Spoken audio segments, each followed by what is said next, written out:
여러분, 이렇게 어렵고 힘든 팬데믹 상황이 1년 넘게 계속 진행되고 있는데요. 이 어려움 속에도 우리 주님의 은혜와 평강이 여러분 가정과 산업에 늘 풍성에 임하기를 예수님의 이름으로 축복합니다. 늘 하나님의 은혜 가운데서 우리 이렇게 만나서 예배드릴 수 있게 된 것이 얼마나 감사한지. 여러분, 어, 화면 앞에서 예배를 드리시던, 또 본당에 들어오셔서 또 바깥의 교육관이나 또 선룸에서 예배를 드리시던, 어떤 자리에서 어떤 모습으로 예배를 드리시던 은혜와 평강이 우리에게 넘쳐서 우리 주변에 있는 모든 사람들에게 가득 채워지는 역사가 있기를 간절히 소원합니다. 그런 마음을 가지고 우리 옆에 있는 분들에게 또 하나님의 평강이 임하기를 바랍니다 하는 마음으로 샬롬 인사 나누시도록 합니다. 샬롬, 하나님의 은혜와 평강이 임하기를 원합니다. 우리가 신앙생활 하면서 좋은 습관들은 계속 이것을 익혀 나가야 되고요. 그리고 또 나쁜 습관들은 이것들을 자꾸 배제하고 이것들을 끊어내는 일들을 자꾸 훈련해야지만 우리가 좋은 신앙의 모습을 가질 수 있게 됩니다. 내가 무엇을 생각하는가가 나도 모르는 사이에 내 말투가 되고 내 행동이 되어집니다. 그래서 우리가 이렇게 어려운 힘든 세상 속에서 올바른 신앙생활을 해나가기 위해서는요, 내가 어떤 결단하고 내 의지를 가지고 내가 뭔가 막 추진해 나가는 이런 일들도 중요하지만, 더 중요한 것은 내가 무엇을 생각하고 무엇에 지배를 받으며 살고 있는가를 점검하면서 늘 하나님의 말씀을 가까이 대하는 일이 필요합니다. 그래서 하나님의 말씀이 우리 마음에 들어와서 인카네이션, 성육되어 지시면 말씀이 육신이 되어 우리 가운데 거하시는 예수님이 나를 통해서 드러나게 되니까 나도 모르게 주님께 가까워지게 되고요. 그리고 내가 그 말씀의 다스림을 받는 만큼 우리 주변의 이웃들을 사랑하고 하나님을 사랑하는 온전한 믿음을 가질 수 있게 됩니다. 그런 차원에서 보면 우리가 하나님의 말씀의 그 요약, 선지자의 강령이라고 말할 수 있는 예수님께서 우리에게 알려주신 이 그 계명, 계명을 두 가지로 요약하셨는데 이것을 조금 넓히면 10계명이 되겠죠. 10계명을 내가 안다고 해서 그냥 그치는 게 아니라 계속 반복해서 듣고 이것에 지배를 받으면서 이것에 자기 자신을 들여가는 삶을 살아가는 건 너무너무 중요합니다. 어떻게 보면 이 시대에 가장 안타까운 일 중에 하나가 10계명을 잃어버리고 있는 겁니다. 우리 미국 그 공립학교에서 10계명을 떼어내버리도록 누군가가 오더를 했고, 그래서 10계명을 지나가면서라도 볼 수 있는 기회가, 우리 쉐마 교육을 하면서 손목에 표를 삼고 이마에 미간에다가 또 이렇게 표를 삼고 하는 일들, 이 기호와 표를 삼고 문 앞에도 문 바깥에도 계속 들어가면서 나가면서 앉았을 때든지 섰을 때든지 강론하라고 하시는 그 말씀의 의미가 무엇인지를 모르고 있는 것입니다. 우리가 잘못 생각하면 나는 그 내용 다 알아, 그 분석도 할 수 있고 요약도 할 수 있고 다 할 수 있어. 하지만 하나님과의 만남이라고 하는 것은요, 하나님은 인격적인 분이시기 때문에 내가 하나님을 안다고 해서 하나님과의 교제가 이루어지는 게 아닙니다. 하나님하고 직접적인 대면을 위해서는 하나님의 말씀이 나를 다스리고 내가 말씀 안에, 말씀이 내 안에 거하시는 이런 일들이 반복되어질 때에 우리는 하나님과의 이 생명의 교류가 일어나기 때문에 하나님의 인격이 내 인격이 되고 내 인격이 하나님 안에서 더 풍성함을 누려갈 수 있게 됩니다. 그런데 그냥 내가 안다고 그치게 되면 이건 종교적인 지식이에요. 이건 교리예요. 이건 어떤 면에서 개념이에요. 그렇기 때문에 실제를 아는 게 아닙니다. 여러분, 우리가 그냥 개념으로 알고 있는 게 너무너무 많이 있습니다. 제가 오다가 나무를 보았습니다. 제가 여러분 나무를 보았다고 했는데 제가 뭐 봤는지 여러분 아십니까? 여러분들이 아는 건요, 제가 아닌 거, 안 본 것만 아는 거예요. 제가 돌멩이를 보거나 무슨 또 뭐 짐승을 보거나 한 게 아니다, 그것만 알아요. 근데 여러분들이 피상적으로 안다고 생각하죠? 근데 그 나무가 큰 나무인지 작은 나무인지, 죽은 나무인지 살아있는 나무인지, 아니면 그 나무가 또 누가 들고 가는 나무인지, 아니면 땔감으로 있는 그 나무인지, 이런 것 알 수가 없는 거예요. 그렇죠? 그냥 피상적으로 나는 안다고 그러는데 실제 아는 건 아닌 것처럼, 정말 온 우주 만물을 창조하신 하나님을 아는데 그 하나님의 뜻을 따라가는데 우리가 그냥 십계명 외운다고 해서 그거 내가 다 뭐 그 뜻을 다 알고 있다고 해서 아는 거라고 생각하면 안 됩니다. 이거를 말씀에 늘 새겨놓고 그 말씀에 그 인도함을 받으며 다스림을 받는 일들이 필요합니다. 그게 실제로 아는 것입니다. 그래서 이 말씀을 실제로 알게 되면 우리 이 험한 세상을 살아가면서 다른 사람하고 비교하지 않게 되니까 위축되지 않을 수 있습니다. 그리고 내가 뭔가 이렇게 소유에 연연하지 않을 수 있습니다. 내가 수입이 많아지고 좀 손에 좀 넉넉하면 편안하다가 뭔가 좀 줄어드는 것 같고 모자랄 것 같으면 불안한 이런 삶을 살지 않을 수 있게 됩니다. 여호와는 나의 목자시니 내게 부족함이 없다. 부족함이 없는 이유가 많기 때문이 아니라 하나님이 목자 되시고 하나님이 나를 인도하신다는 믿음을 갖고 있기 때문입니다. 그걸 어떻게 알아요? 하나님의 말씀을 통해서. 푸른 초장 쉴만한 물가로 인도하실 때만 좋은 게 아니라 사망의 음침한 골짜기를 다닐 때에도 내가 두려워하지 않을 수 있는 이 믿음을 갖고 사는 겁니다. 이게 바로 말씀의 능력입니다. 이 말씀의 능력을 위해서 우리가 해야 될 일은 이 말씀을 반복적으로 읽고 그 읽은 말씀을 믿고 믿은 말씀 그대로 순종하며 삶을 살아가는 겁니다. 우리가 잘 알고 있는 것 같지만 제1계명이 뭐예요? 나 외에 다른 신을 내게 두게 하지 말지니라. No other God, only God. 하나님만 있어야 되는데 하나님만 내 삶에 자리 잡는 그 모습은 무엇으로 표현된다고 했죠? 지난주에 말씀드린 대로 여호와를 즐거워하는 것입니다. 하나님으로 인하여 기뻐하고 즐거워하는 인생. 세상의 어떤 것들로 눈에 보이는 소득과 누군가의 인정으로 기뻐하는 것이 아니라 하나님의 사랑으로 인하여 그 사랑 때문에 기뻐하고 감격해하는 그 삶이 하나님만 섬기는 삶입니다. 그러면 오늘 두 번째 이 제2계명을 살펴보면서 나 외에 다른 신을 내게 있게 하지 말고, 두 번째는 우상 만들지 말고, 어떤 형상이든지 땅 위에 거나 아래 거나 어떤 것도 형상 만들지 말고, 그리고 오직 하나님께만 예배하는, 그리고 그 앞에 절하지 마는, 그 우상 앞에 절하지 말고, 우상 만들지 말고 절하지 말라고 하는 no idol, 이 우상 숭배하지 말라고 하는 이 말씀의 이 의미를 우리가 어떻게 구체적으로 우리에게 확대해서 적용해 갈 수 있을까요? 이건 우리가 하나님에 대한 믿음을 순수하게 지켜나가는 겁니다. 그러기 위해서 세상의 풍조나 세상의 다른 이방신의 영향을 받지 않도록 그것들을 끊어내고 우리의 경건을, 우리의 신앙의 어떤 거룩함을 유지해 나가기 위해서 하나님 앞에서 두렵고 떨림으로 살아가는 이런 일들이 필요한 것입니다. 이것을 구체적으로 알기 위해서 먼저 이제 가장 기본적인 이 십계명을 출애굽기에 있는 말씀과 신명기에 있는 말씀을 통해서 한번 보도록 하죠. 제가 출애굽기에 있는 말씀을 읽어보도록 하겠습니다.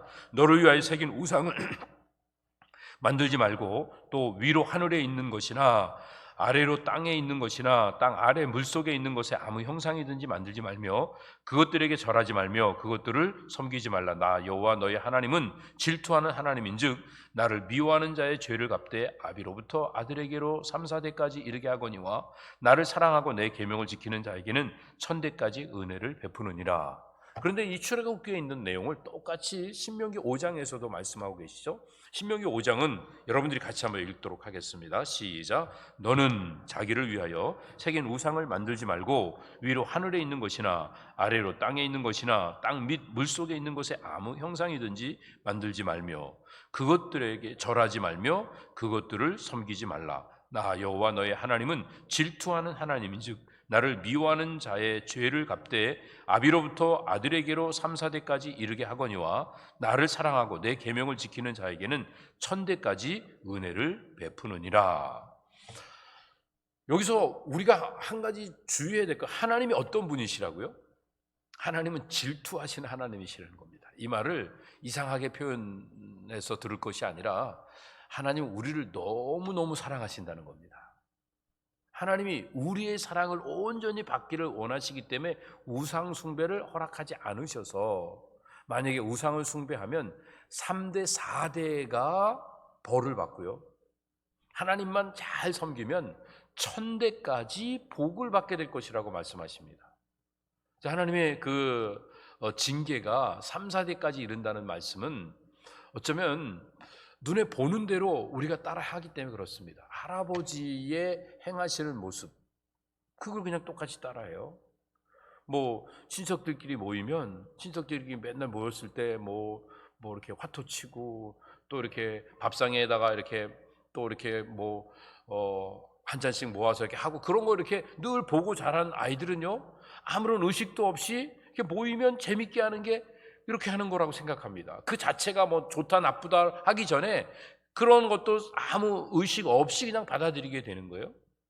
할아버지, 아버지, 그리고 형제들 모습을 볼 뿐만 아니라 어떨 때는요, 그 증조 고조 할아버지까지 그 이야기를 듣게 되죠. 그게 영향을 준다는 얘기입니다.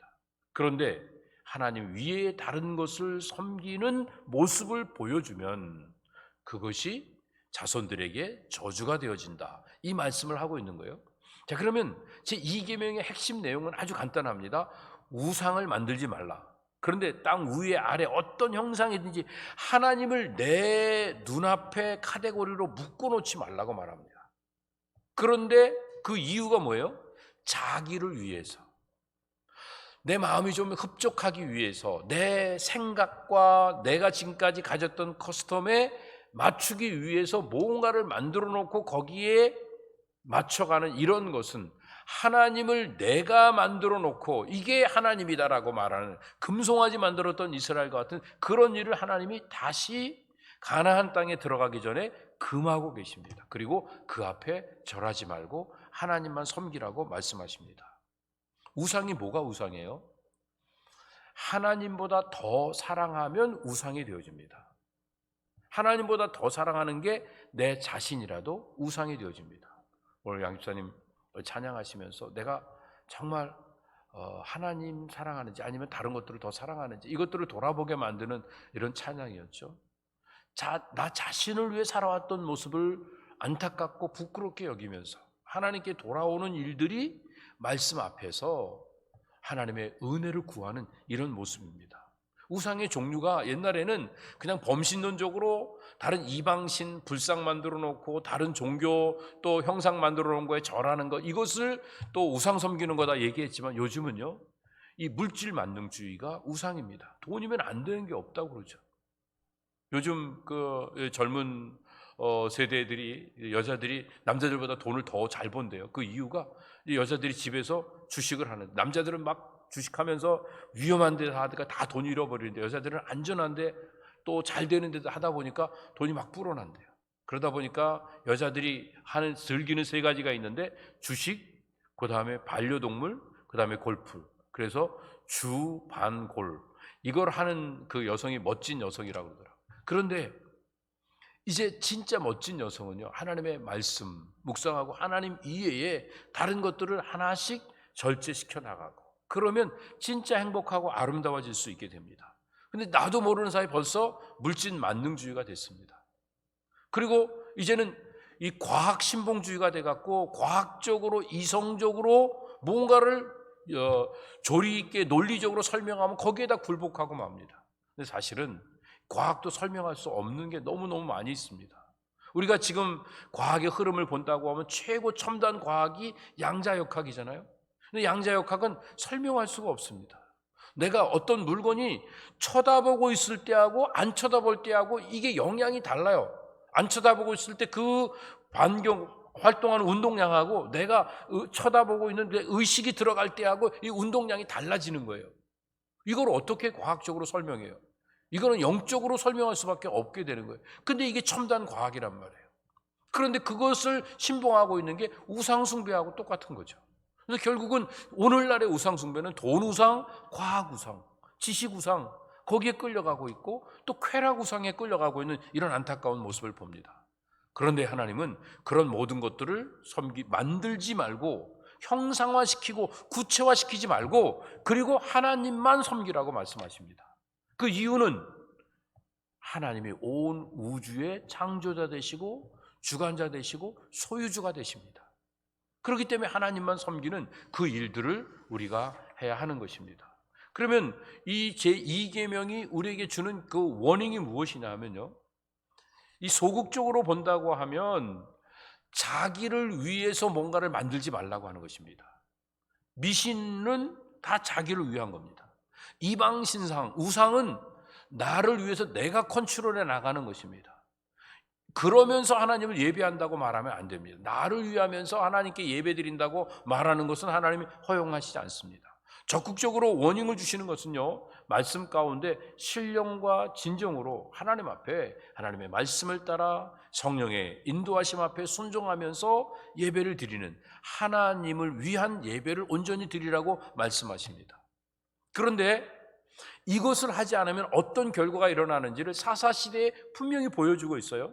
사사시대의 예를 보면요, 사사시대에 하나님이 그 주신 젖과 꿀이 흐르는 땅에 들어갔는데 왜 이렇게 고생하고 왜 이렇게 어려움이 많고 왜 이렇게 전쟁이 많고 침략이 많은 겁니까? 이유가 한 가지입니다. 그 안에 들어가서 노아드가, 노아이드, 우상 숭배하지 말고 하나님만 섬기라고 말씀을 분명히 하셨는데도 그걸 지키고 우상을 받아들이기 시작합니다.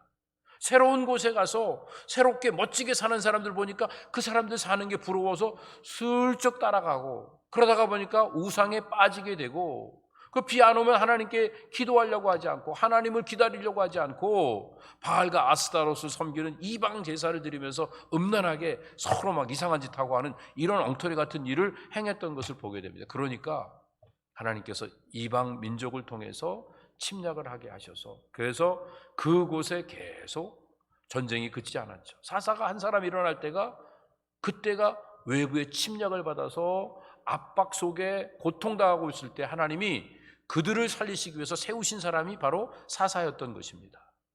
그 우상 숭배 때문에 결국은 그 고통을 당하게 됐죠. 근데 왜 이렇게 타락하게 됐습니까? 그 이유인즉슨 하나님 말씀을 쉐마하지 않았기 때문에. 이 하나님의 말씀을 계속 아이들에게 들려줬으면 우상 봐도 거기에 끌려가지 않고 하나님만 섬겼을 텐데요. 그냥 일단 한번 얘기해주고 그냥 지나간 겁니다. 다 아는 거니까 학교에서도 십계명 떼고, 우리가 또 뭐 아이들을 교육할 때도 집안에서도 십계명 떼고, 그래서 그 하나님의 말씀을 들어가고 나가고 하면서 볼 기회가 없어지고 그냥 피상적으로 생각하고 이게 능력이 안 되니까 조그만 유혹에도 넘어가 버리고 말았습니다. 그런데 만약에 일어섰을 때든지 앉았을 때든지 잘 때든지 또 활동할 때든지 들어갈 때 나갈 때, 그리고 문 앞에 문 바깥에 계속 그것이 붙여져 있었고 그 말씀을 계속 강론을 해줬으면 아이들이 그것을 따라서 행했겠죠. 특별히 노아이들, 우상 숭배하지 말고 우상 만들지도 말고 절하지도 말라고 마신 그 말씀을 계속 강조했으면 아이들이 그걸 안 따라갔을 텐데, 그거를 그냥 쉽게 유혹에 끌려가고 말았던 그 이유가 쉐마를 하지 않았기 때문에 그렇습니다. 그럼 어떻게 해야 되는가? 디모데가 모본을 보여줍니다. 디모데서 1장에 있는 말씀 보면 디모데의 신앙은 계대적 신앙입니다. 그래서 할머니의 신앙이 어머니에게, 어머니의 신앙이 디모데에게 계속 연결되어져 있었죠. 그 어렸을 때부터 디모데는 하나님의 말씀의 교육을 받았어요. 그래서 성경은 능히 이 세상의 어떤 유혹으로부터 이겨내서 사람을 구원에 이르게 하는 그 귀한 자리에 서게 만들죠. 그래서 교훈과 책망과 바르게 함과 의로 교육하기에 유익한 책이기 때문에 온전한 하나님의 사람으로 세워서 하나님의 일꾼으로 하나님의 일을 하게 만드는 귀한 역사를 또 만들어내는 것입니다. 그런데 그 모습을 따르지 않았기 때문에 이스라엘 백성은 실패합니다. 그래서 하나님이 그 가나안 땅에 들어가기 전에 아주 강하게 그들에게 명령을 하고 계십니다. 오늘 본문 12장 29절에서 3장 18절까지 전체의 내용 속에서 가장 중요한 건 뭐냐면 하나님에게서 멀어지게 만드는 사람이나 물건이나 그 동네는 싹 없애라는 겁니다. 하나님에게서 멀어지게 만드는 모든 것들을 제거하라는 게 명령입니다. 왜요? 이제 가나안 땅에 들어가면 쉽게 유혹받게 될 처지가 있거든요. 그 땅의 7 족속들이 섬기는 그 우상들 그냥 놔두면 다 그대로 물들게 되니까 그걸 싹 없애라고 말씀하시는데 슬금슬금 놔둡니다.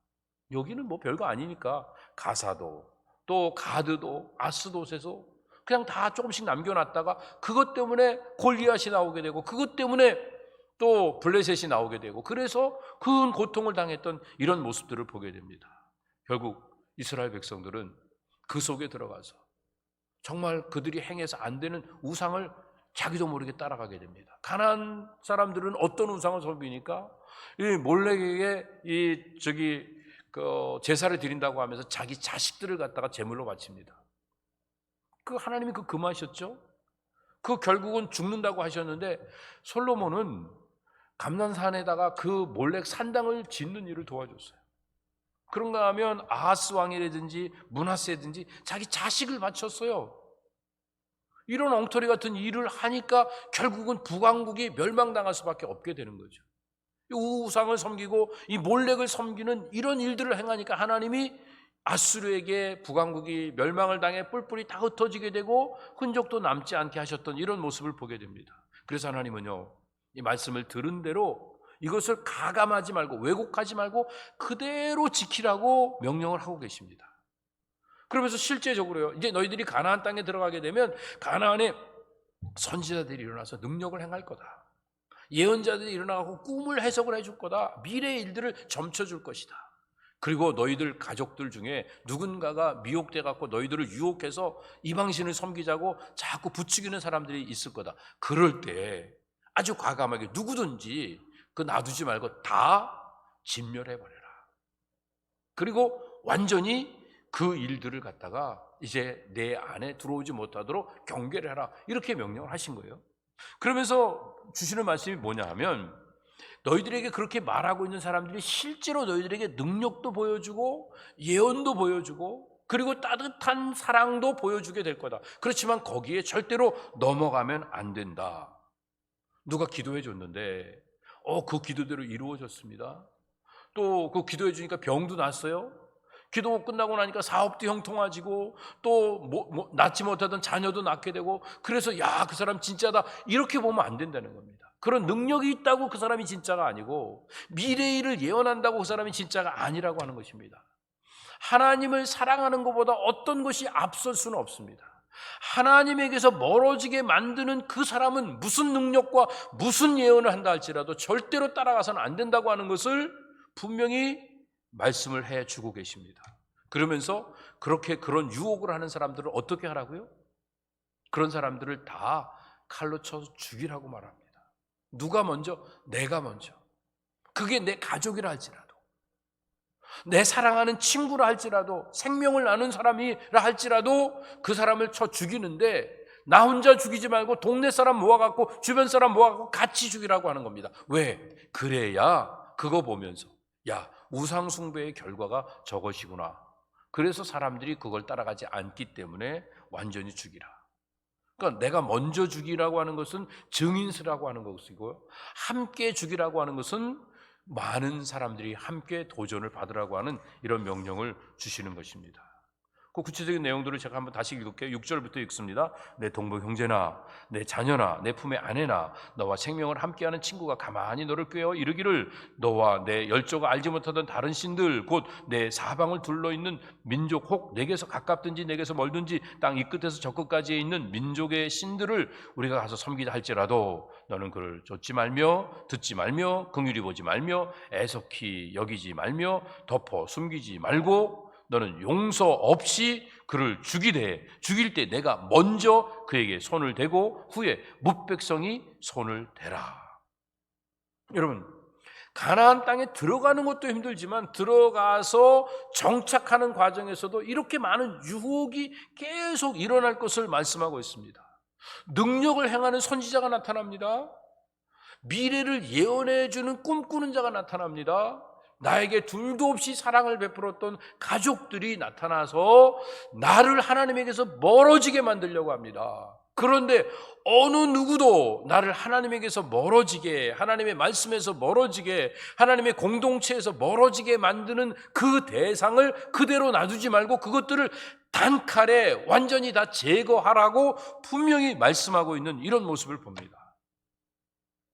이 일들을 위해서 우리는 맞서서 싸울 준비를 해야 됩니다. 근데 그 맞서서 싸우는 방법이 무엇인가 하면 오늘 4절에 있는 말씀 보니까 너희는 너희 여호와의 말씀을 따르며 그를 경외하며 그의 명령을 지키며 그의 목소리를 청종하며 그를 섬기며 그를 부종하며 말씀하십니다. 즉 우리가 그런 유혹에서 벗어나는 첫 번째 비결은 하나님을 두려워하는 것, 경외하는 것입니다.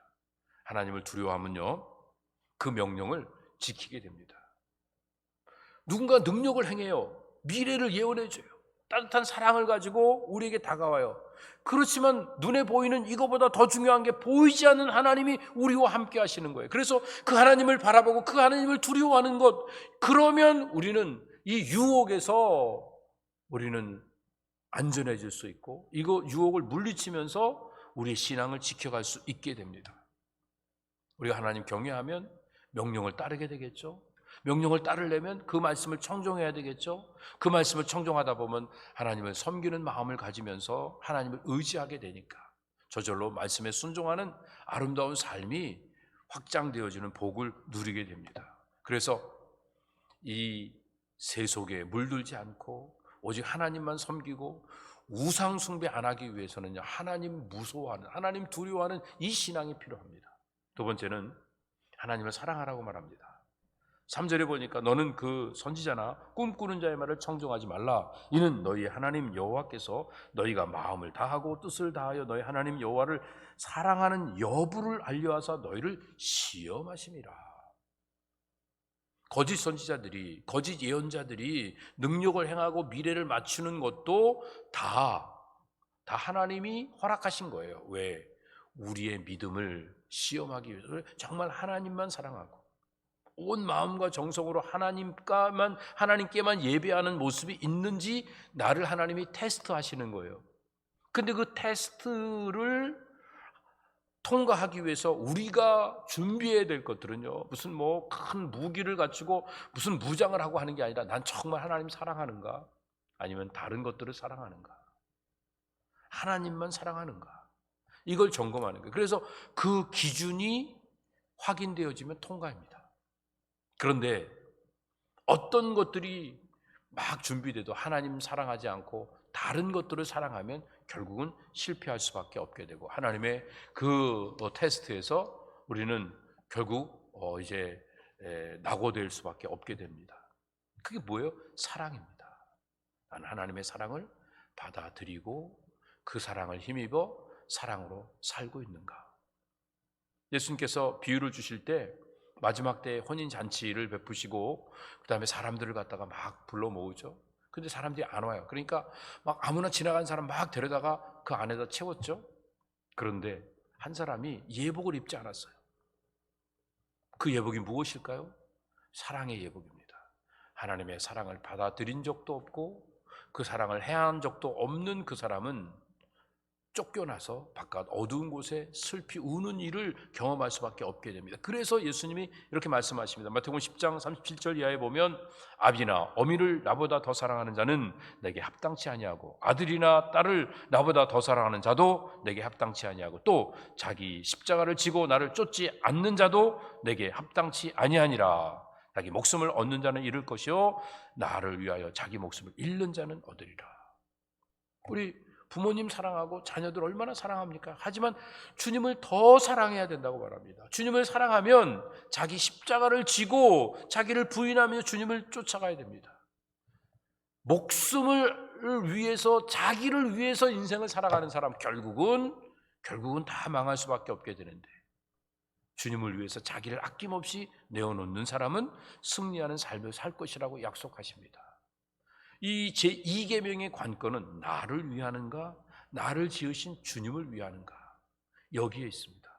나를 위하여 새긴 우상, 형상 이걸 만들면 결국은 그 우상 때문에 나는 멸망할 수밖에 없게 됩니다. 그런데요, 개인은 이렇게 말씀하셨는데 개인만 아니라 이제는 그 가나안 땅에 들어가게 되면 성읍들이 그런 소문이 들릴 겁니다. 어느 동네에 어떤 나쁜 사람, 뭐 여기 잡류라고 이렇게 얘기를 했지만 그 영어 성경은 위키드라고 해서 악한 자라고 말합니다. 그러니까 악한 의도를 가지고 사람들을 꿰어갖고 자기 그룹을 형성하고 자기 이익을 취하려고 하는 이런 사람이 꼭 어디 가든지 있기 마련이에요. 그래갖고 헛소문 퍼뜨리고 이상한 또 이렇게 사람들 충동질하고 다니고 이런 사람들이 있죠. 그런 사람들이 사람들을 막 끌고 다니고 그럴 때에 그런 소문이 들리면 빨리 가서 확인을 하라고 말합니다.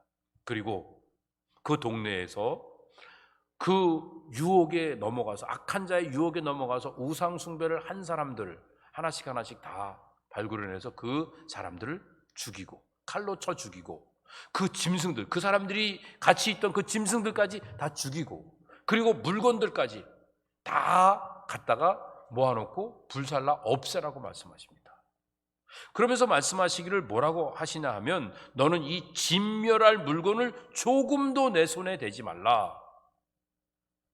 이 탈취한 것, 거기서 얻은 것뿐만 아니라 그냥 나머지 널브러져 있는 모든 물건까지도 조금도 손대지 말라고 말합니다. 이미 그 상황이 그 동네가 우상에 물들었기 때문에 썩어질 것이고 저주받을 것이기 때문에 하나님 말씀하십니다. 그렇게 하면 하나님이 약속하신 게 어떤 약속을 하시냐면 그 땅의 진노가 하나님의 진노가 그치게 되고 하나님의 긍휼과 자비가 넘치는 복을 누리게 될 것이다 말씀하십니다.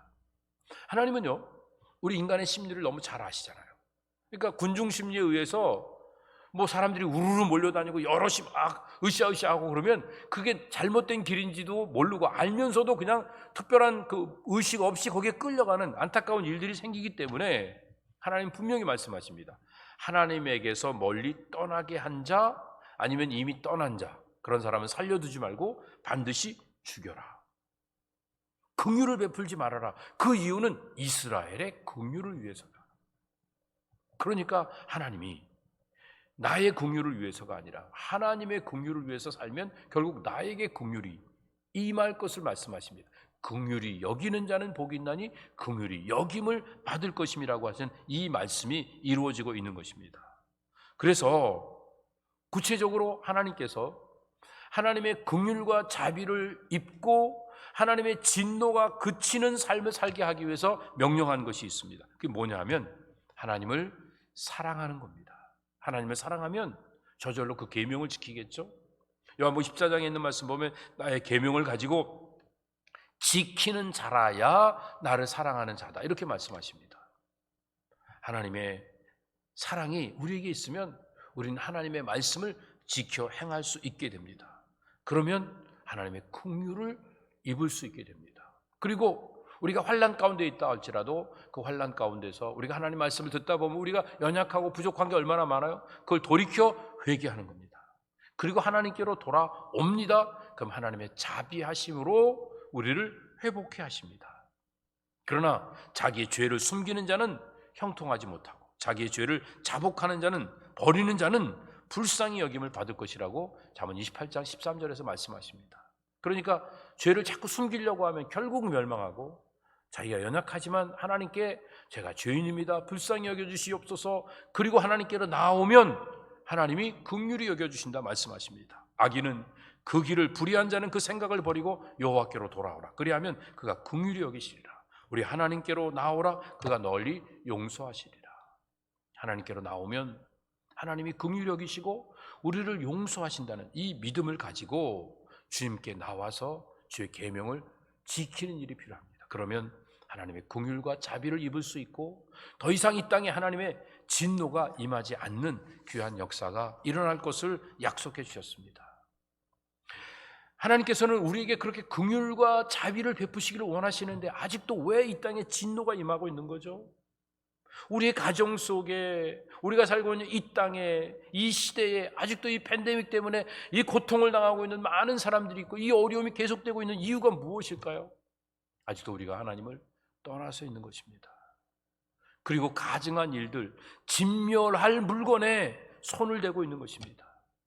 그리고 하나님의 긍휼을 입고는 긍휼을 베풀지 않고 자기를 위한 긍휼은 갖고 있었지만 다른 사람을 위한 긍휼은 전혀 갖지 못하는, 나만을 위하여 우상을 만들어 섬기려고 하는 어리석음을 반복하고 있기 때문에 우리 시대에, 우리가 살고 있는 이 땅에 아직도 하나님의 진노가 떠나지 않고 있다는 사실을 우리는 기억해야 됩니다. 이런 전체적인 것뿐만 아니라 개인적으로도 한번 점검을 해봤으면 좋겠습니다. 나는 과연 지금 하나님의 긍휼과 자비를 힘입으며 살아가고 있는지, 그 하나님의 자비와 긍휼을 받고 살기 위해서 오늘 우리가 해야 될 일은 그냥 간단하게 두 가지입니다. 하나님을 경외하는 믿음을 가지고 하나님께 돌아오면 됩니다. 그리고 하나님께 사랑을 고백하면 됩니다. Only God, no other God. 하나님만 섬기겠습니다. No idol. 우상 만들지 않고 우상 숭배하지 않겠습니다. 이 세상 풍조 따라가지 않겠습니다. 세상 풍조가 뭐죠? 노모시. 아무도 긍휼히 여기지 않습니다. 아무도 사랑을 베풀지 않습니다. 바보입니까? 내가 왜 긍휼을 베풀어 줍니까? 나만 손해보게 왜 그렇게 삽니까? 그런데 이제 우리가 해야 될 일은요, 이 세상 풍조를 끊어버리고 우리가 긍휼을 입은 대로 긍휼을 베풀며 삶을 살아가는 것입니다. 그러면 하나님을 기쁘시게 할 뿐만 아니라 우리 주변에 우리를 환영하지 않을 사람이 어디 있습니까? 우리가 가는 곳에 우리가 손해보고 우리가 희생하고 우리가 낮아지고 우리가 긍휼과 자비를 베푸는데 누가 교회를 욕하고 누가 성도를 뭐라고 하겠습니까? 우리가 잃어버렸던 우리 교회의 또 정말 거룩성들을 이제 회복해 나가기 위하여 우리가 지금 생각해야 될 그 노하드가, 다른 신을 있게 하지 말고 나를 위하여 무슨 형상을 만들고 나를 위하여 뭔가 내 마음을 만족하게 할 어떤 눈에 보이는 것들을 만들어서 그걸 움켜쥐고 그리고 세상을 호령하며 살려고 하는 이 어리석음을 버려놓고 내려놓고 이제는 정말 긍휼과 자비를 덧입으면서 그 긍휼과 자비를 나누어주는 삶을 살아가는 이런 삶을 살게 되면 우리의 삶에 하나님의 은혜가 계속 이어지게 될 것을 약속하십니다. 그래서 사도 바울이 에베소 4장 31절 32절에서 이렇게 말하십니다. 너희는 모든 악독과 노함과 분냄과 떠드는 것과 회방하는 것을 모든 악의와 함께 버리고 서로 인자하게 하며 불쌍히 여기며 서로 용서하기를 하나님이 그리스도 안에서 너희를 용서하신 것 같이 하라. 이 긍휼이 없는 세상이지만 하나님을 믿는 믿음 때문에 누군가를 긍휼히 여기면서 살면 긍휼히 여기는 자가 받는 복, 그래서 하나님 앞에 긍휼히 여김을 받는 이런 은혜의 자리에 서게 되는 것입니다. 진멸할 물건이 얼마나 세상에 많이 널려져 있습니까? 하나님이 손대지 말라고 하신 그 많은 일들에 우리가 손을 대면 그 헤멜이라고 하는 그것은요, 물건만이 아니라 손댄 자까지도 저주가 됩니다. 그래서 진멸할 물건이라고 되어 있지만 원래 그 의미는요, 저주받은 물건이라고 하는 의미입니다. 그래서 히브리어의 헬멜이라고 하는 단어는, 이 헤멜이라고 하는 단어는요, 그것에 손대는 자도 저주가 임하기 때문에 손을 못 대게 이렇게 만드는 겁니다. 지금까지 자기 자신만을 위한 긍휼로 삶을 살아온 자들은 그 눈앞에 보는 그 탈취물들을, 그 멸망할, 진멸할 것들을 손 안 댈 수가 없습니다. 이거 그냥 내 거 손 잡으면 내 건데요. 그걸 왜 손을 안 대요? 바보예요? 그러면서 그런 세상적 원리로 그걸 움켜쥐고 떵떵거리며 살려고 합니다. 그걸 사도 바울이 뭐라고 말하고 있습니까? 이 자기 자신만을 위해서 사는 그런 삶은 어떤 모습이 나오게 되면 악독과 노함과 분냄과 떠드는 것과 회방하는 모든 악이라고 말하고 있습니다. 이 악한 이 마음이 결국은 우리를 멸망하게 만들고 우리 자손들까지, 우리 시대까지 다 망하게 만드는 것입니다. 그럼 어떻게 해야 됩니까? 이제는 하나님이 내게 긍휼을 베푸신 걸 기억하면서 다른 사람들에게 긍휼을 베푸는 삶을 사는 겁니다. 그게 어떤 모습이에요? 서로 인자하게 하며 서로 불쌍히 여기며 서로 용서하기를 하나님이 그리스도 안에서 우리를 용서하신 것처럼 무조건적으로 용서해주는 이런 삶을 살아갈 때 우리의 삶은 하나님의 은혜 속에서 복되어집니다.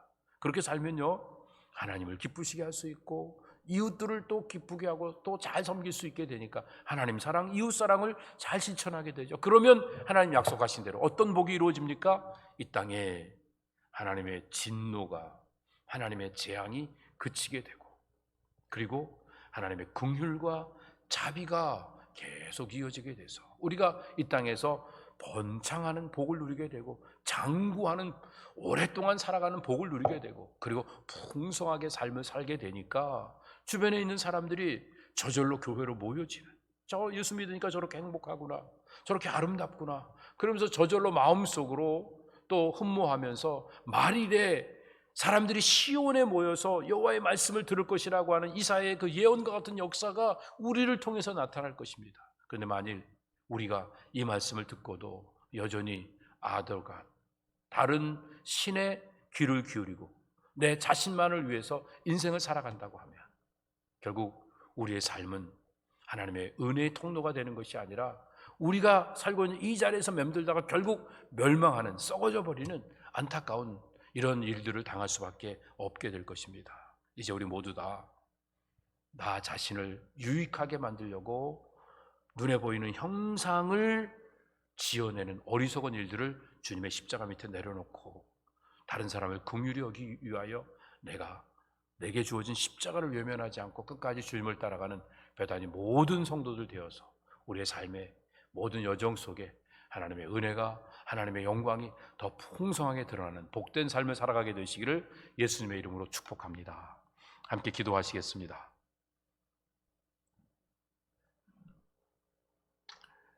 조용히 우리 마음속에 우리가 어떤 삶을 살아왔는지를 돌아보며 살기를 원합니다.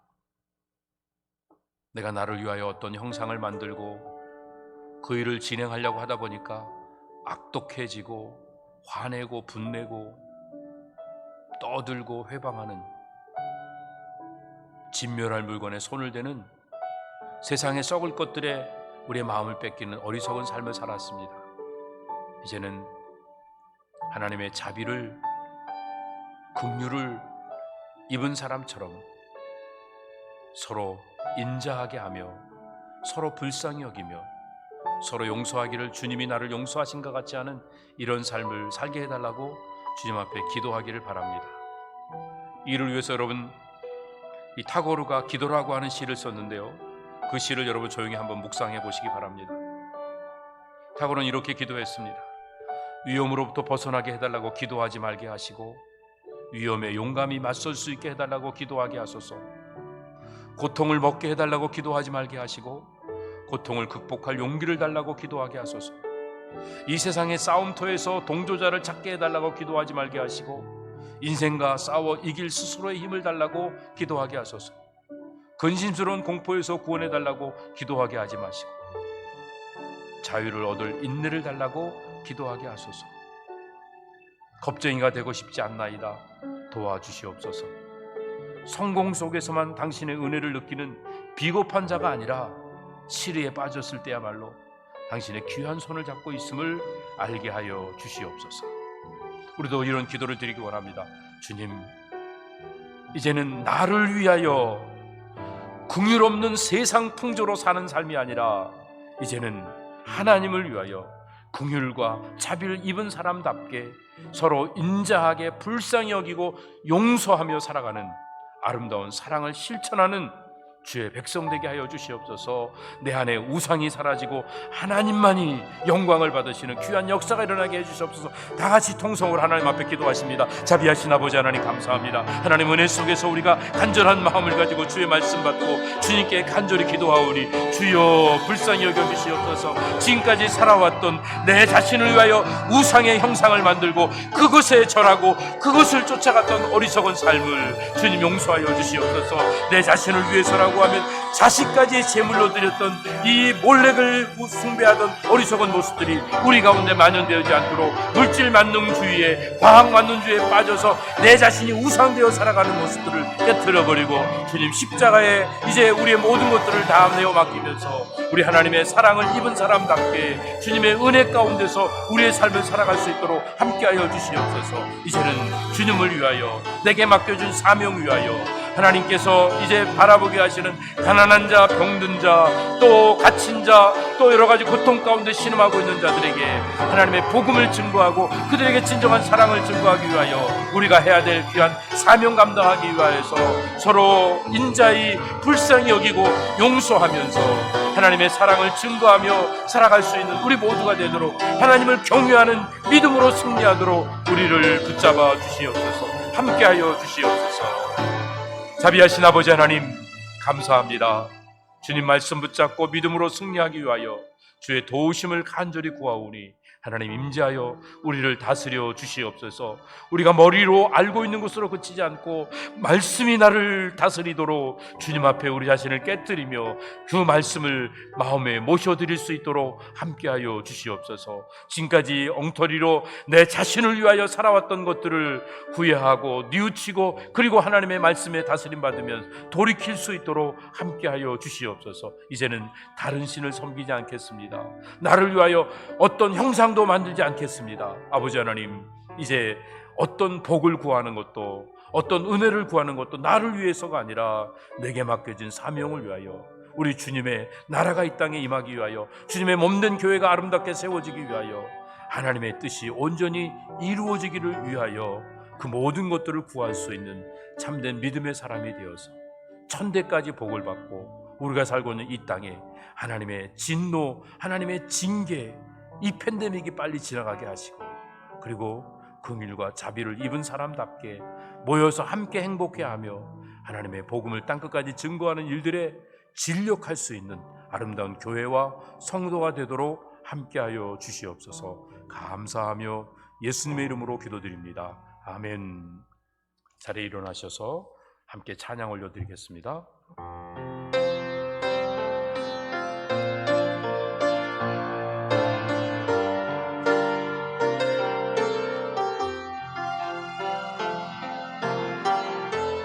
세상 흔들리고 사람들은 변하여도 나는 주를 섬기니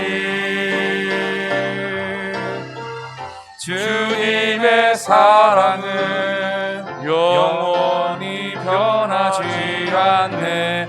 나는 주를 신뢰해 오직 믿음으로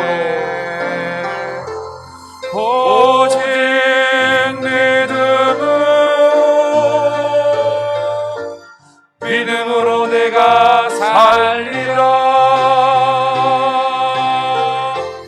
오직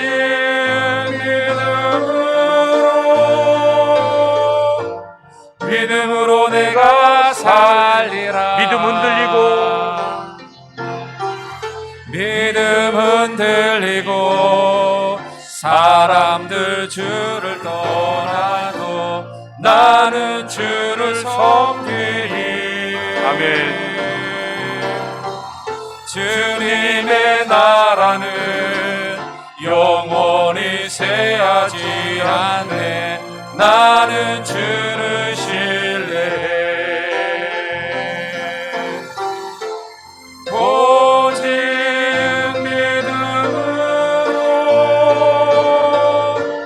믿음으로 내가 살리라. 오직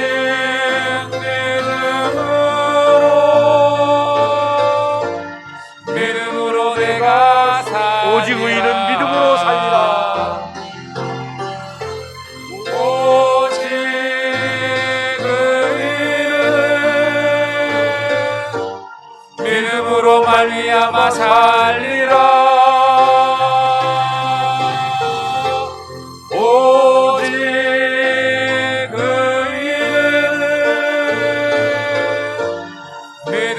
말미암아 살리라. 믿음으로 살기 위해서는 우리에게 주어진 십자가를 지고 주님을 따라가야 합니다.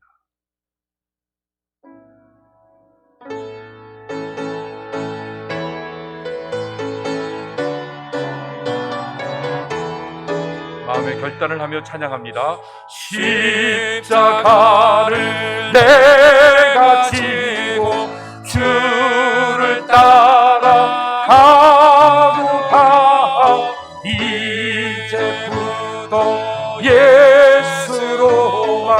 나의 보배 삼게. 다시 합니다. 십자가를 내가 지고 주를 따라가도다. 이제부터 예수로만 나의 보배 삼겠네. 세상에서 부귀 영화 모두 잃어버려도 주의 평안 내가 받고 영생 복을 얻게. 내가 핍박당할 때에, 내가 핍박당할 때에 주의 품에 세상 고초 당할수록, 세상 고초 당할수록 많은 위로 받겠네. 아멘. 주가 주신 기쁨 외에 기뻐할 것 무엇이냐. 주가 나를 사랑하니 기뻐할 것뿐이세.